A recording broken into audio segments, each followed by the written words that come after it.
All right, everybody, Francis Sky here from First Comics News. We are in the Pinball Lounge from Comic-Con, hosted by Stern Pinball. And who'd better tell me about it than the CEO himself, Gary Stern. How are you doing today? Oh, absolutely great. I mean, look at this. It's, and I expect it'll get more and more crowded. We have as the day goes on. We're open till 10 o'clock. We're going to run a tournament in here, same tomorrow night, and we'll be open on Sunday. As the show closes, you're either going to drink beer or come here, or you're going to do both. In here, not in here, but back for it. Yeah, I kind of like that tagline, drink beer, come here. Yeah, it rhymes, doesn't it? I like that. We're going to make I'm going to make a poster. I know, you guys saw that. You heard it here first. Yeah. So, is Star Wars your newest machine? Yes, it is, and we're very excited about it. The sales, of course, are great because it's a great title, but it's also a great game.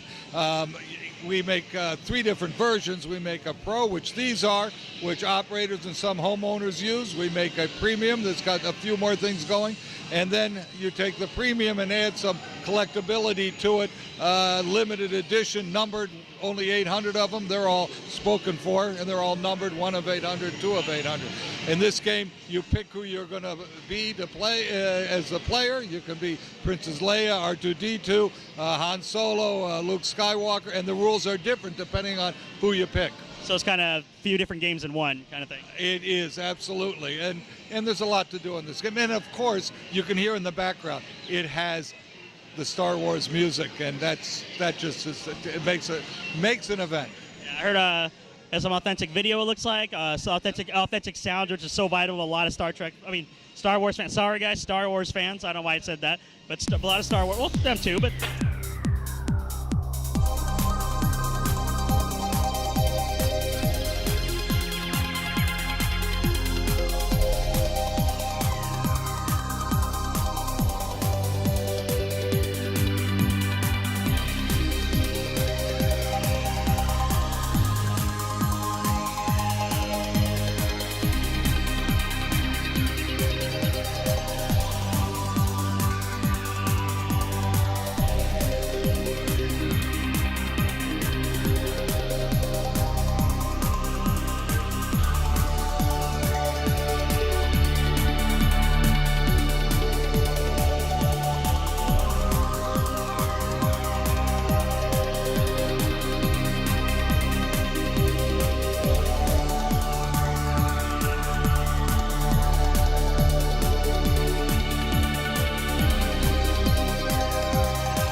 This is there a lot of hoops you had to jump through from like Disney or Lucasfilm or?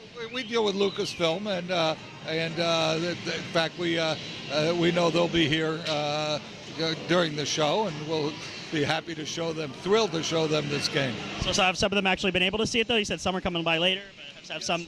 Some have, because before we were building, we send this game to them. Yes, absolutely.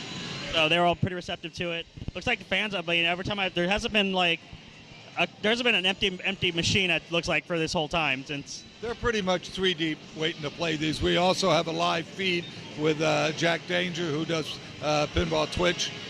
So he's been here playing the whole time. I owe him some beer because I played with him. And I saw also on the floor itself, you had a Aerosmith machine and you had the Batman 66 machine.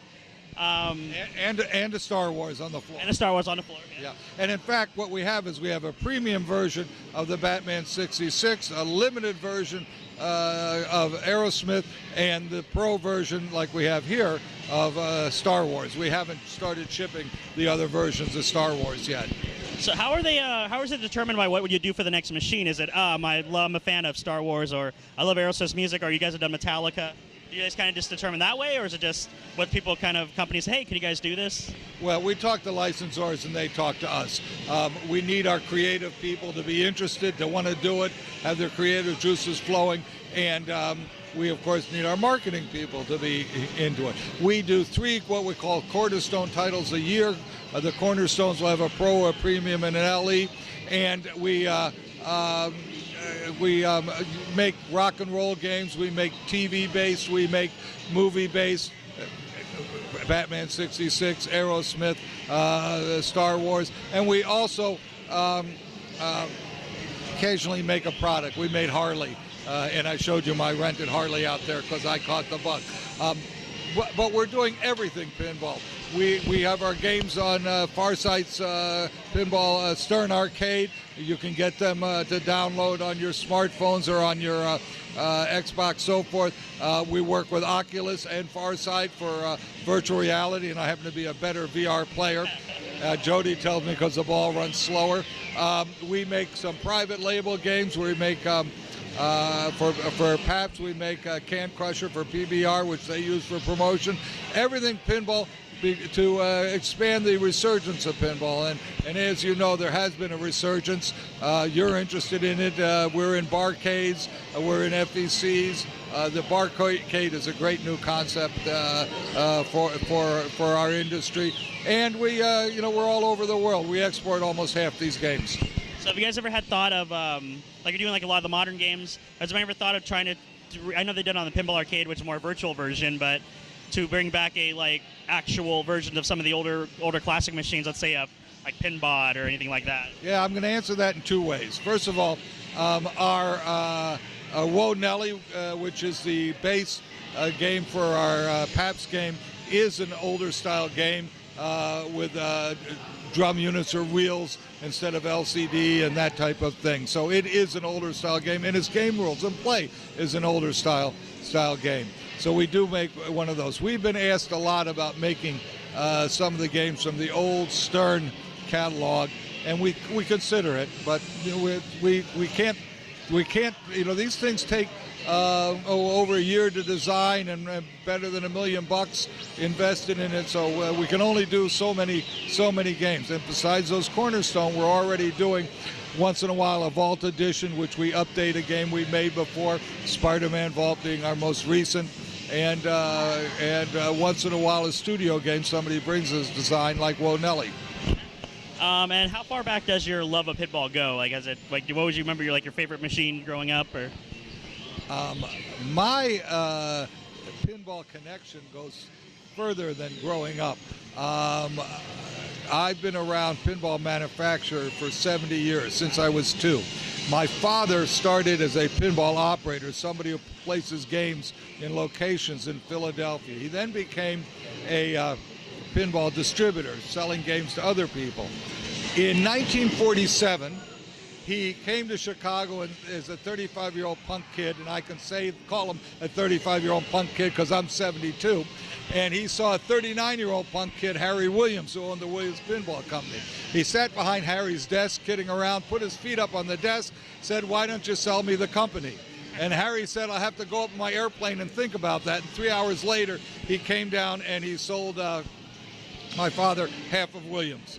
My father started me at age 16 in the stock room. We manufacture these. We have a 110,000 square foot factory just outside the airport in Chicago. We're American manufacturers.